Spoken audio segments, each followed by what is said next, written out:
gusto thing. And the FCC is outdated by 40 years. Go find that fraud, son. Go get him.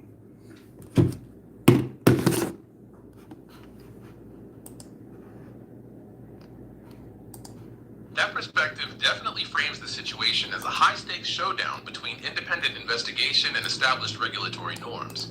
It will be interesting to see how that narrative develops and whether it brings more public attention to the science behind those guidelines. Oh, the question is just running me silly, I tell you.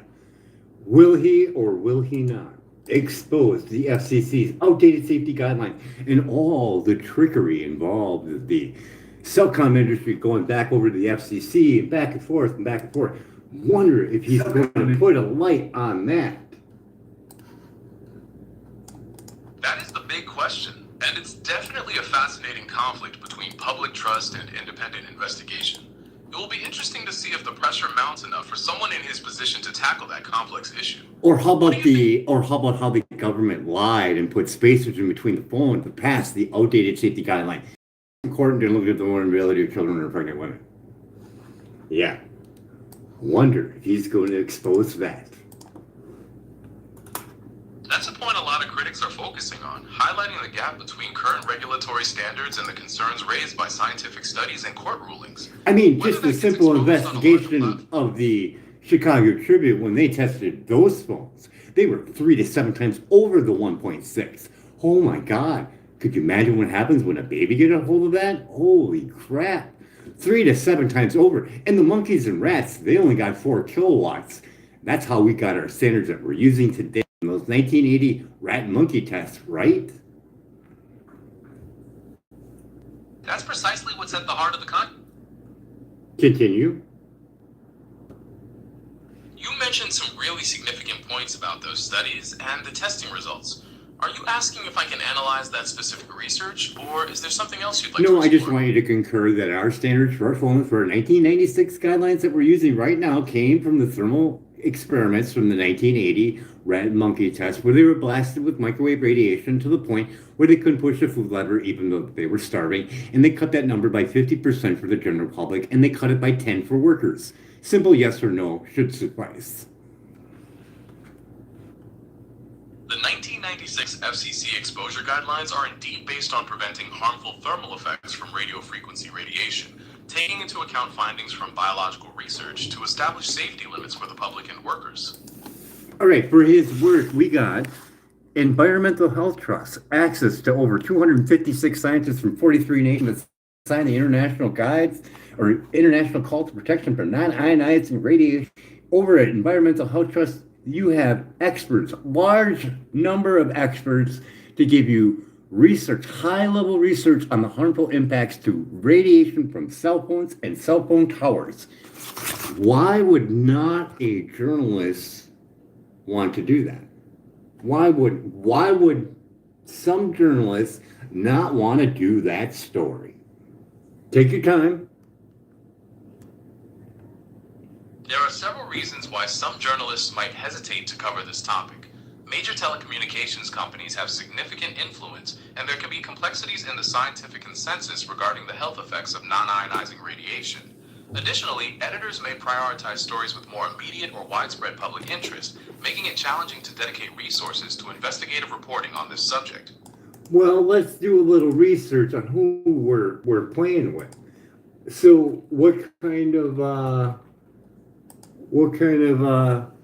money is he making, Nick? What kind of money? There isn't any publicly available verified. Oh yeah, I just plugged in a little bit. So why don't you plug in and get a little bit? I mean, is he getting any money for any telecom industry at all? Let's just look at that. Can you find that? There isn't any public information indicating that Nick Shirley receives funding from the cell phone or telecom industry. His work primarily focuses on investigating alleged fraud in government. Yeah, but he gets sponsorships on YouTube. I'm reading it. It says Nick Shirley, net worth about $500,000, roughly primary from income stream generated roughly $100,000 to $150,000 a year sponsorships, and you can't tell me that. That's amazing.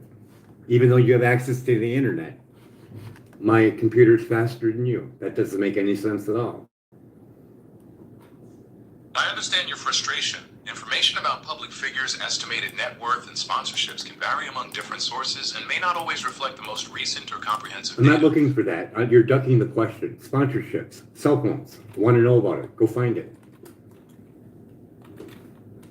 I apologize for not meeting your expectations regarding that information. There is no verified public record showing that Nick Shirley received sponsorships from the cell phone industry. His investigations mainly focus on uncovering fraud in government-funded programs.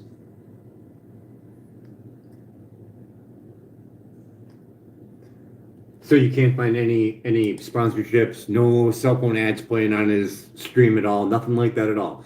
Nothing is generated through YouTube without ad revenue. So no ads play on his channel whatsoever for Cellcom industry. That's what you're trying to tell me.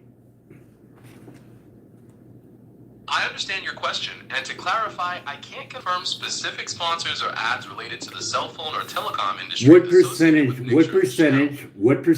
does the telecom industry have invested in YouTube? Let's just do it that way. That you can find. There isn't any public data showing a specific percentage of the telecom industry invested in YouTube. YouTube is owned by Google, which is a subsidiary of Alphabet. Really? No, you can't type in cell phone ads that play on YouTube amount of money per year. You can't do that? Because I just did it, so you should be able to do it.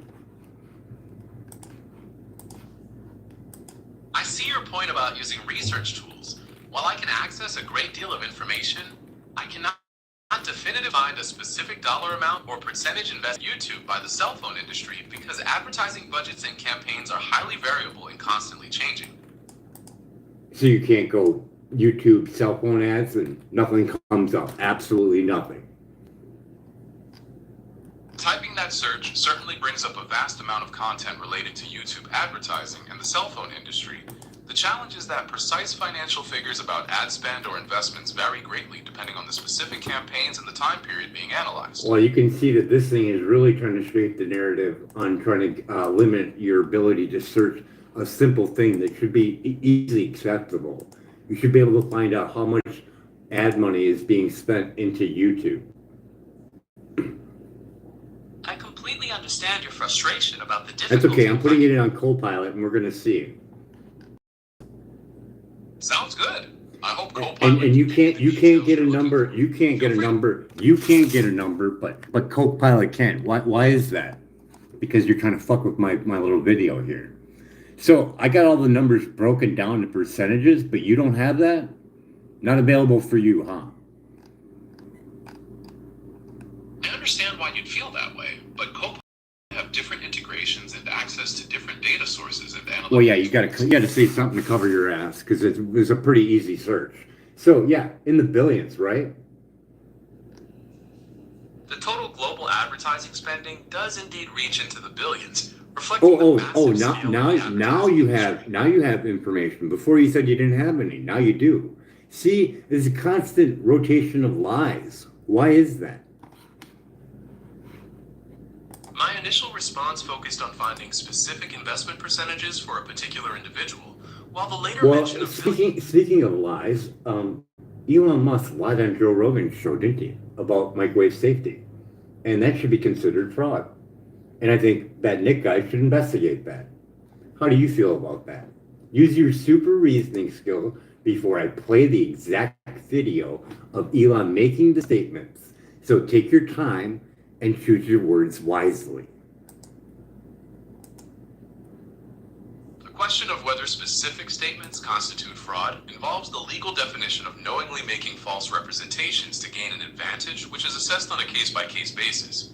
The discussion surrounding radio frequency safety standards involves differing interpretations of scientific research and regulatory guidelines by various scientists, experts, and organizations. Whether Nick Shirley or any other investigator chooses to pursue that matter depends on their editorial focus and the evidence they decide to investigate. You wasted my time.